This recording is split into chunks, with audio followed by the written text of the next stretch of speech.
अस्सलामुअलैकुम।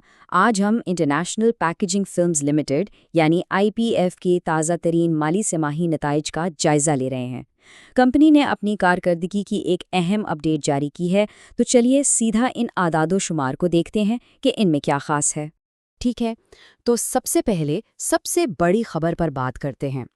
इस तिमाही का सबसे अहम नतीजा है कंपनी का रिकॉर्ड तोड़ मुनाफा। जी हाँ, बिल्कुल सही। पिछले साल की इसी सहमाही के मुकाबले में आईपैक के टैक्स के बाद मुनाफा में 141% का धमाका-खेज इजाफा हुआ है। ये कोई मामूली छलांग नहीं है और इसकी वजह जानना बहुत ज़रूरी है। और ये आदादो शुमार देखें तो अंदाज़ा होता है कि कितनी बड़ी कामयाबी है। जैसा कि ये बार चार्ट दिखा रहा है, मुनाफा पिछले साल के 371 मिलियन रुपए से बढ़कर इस साल तकरीबन 896 मिलियन रुपए हो गया है। ये एक ज़बरदस्त उछाल है। तो सबसे बड़ा सवाल ये है कि आखिर उन्होंने ये किया कैसे। आइए अगली स्लाइड में उन अवामिल को देखते हैं जिन्होंने इस रिकॉर्ड तोड़ मुनाफे को मुमकिन बनाया। यहाँ हम आमदनी के आदाद-ओ-शुमार को तफसील से देखते हैं। कंपनी की आमदनी 9.8 अरब रुपए से बढ़कर तकरीबन 11 अरब रुपए हो गई। लेकिन असल कहानी है फ़रोख्त की लागत में। वो इतनी तेज़ी से नहीं बढ़ी, जिसका नतीजा ये निकला कि मजमूई मुनाफा 1.4 अरब से बढ़कर 2.16 अरब रुपए तक पहुंच गया। ये बेहतर कारकर्दगी और मुनाफे की साफ निशानदेही करता है। अब कंपनी की इतनी अच्छी कारकर्दगी का सीधा असर उसके शेयर होल्डर्स के लिए पैदा होने वाली कदर से जुड़ा है। तो चलिए देखते हैं कि सरमायाकारों के लिए इसका क्या मतलब है। आगे बढ़ने से पहले जल्दी से अर्निंग्स पर शेयर या ईपीएस को समझ लेते हैं। ये बहुत आसान है। ये किसी कंपनी के मुनाफे को उसके कुल शेयर्स की तादाद से तकसीम करके निकाला जाता है, जिससे पता चलता है कि कंपनी अपने हर एक शेयर पर कितनी कमाई कर रही है। और यहाँ देखें, आईपैक का ईपीएस तो सीधा दुगना हो गया है। पिछले साल 0.65 रुपये से बढ़कर इस तिमाही में 1.31 रुपये हो गया।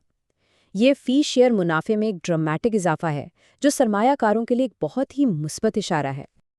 अब तिमाही कारकर्दगी से हटकर कंपनी के मजमूई माली सेहत पर एक नज़र डालते हैं, और इसके लिए हमें उसकी बैलेंस शीट को देखना होगा।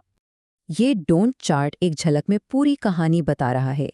मार्च 2026 तक कुल असासे 45 अरब रुपए से तजावुज़ कर गई, जबकि वाजिबात 26.6 अरब रुपए थे।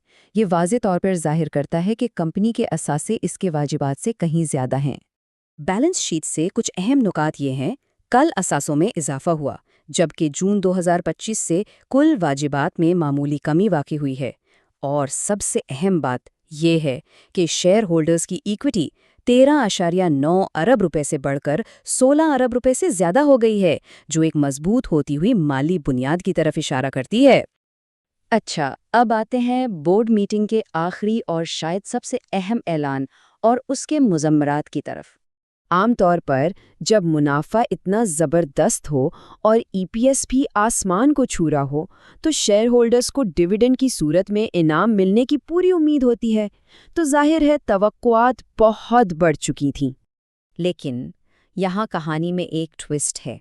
16 अप्रैल 2026 को आईपैक के बोर्ड ऑफ डायरेक्टर्स ने ऐलान किया कि कोई कैश डिविडेंड नहीं दिया जाएगा। ये एक बिल्कुल गैर मुतवक्का फैसला था, खास तौर पर इतने शानदार नताइज के बाद।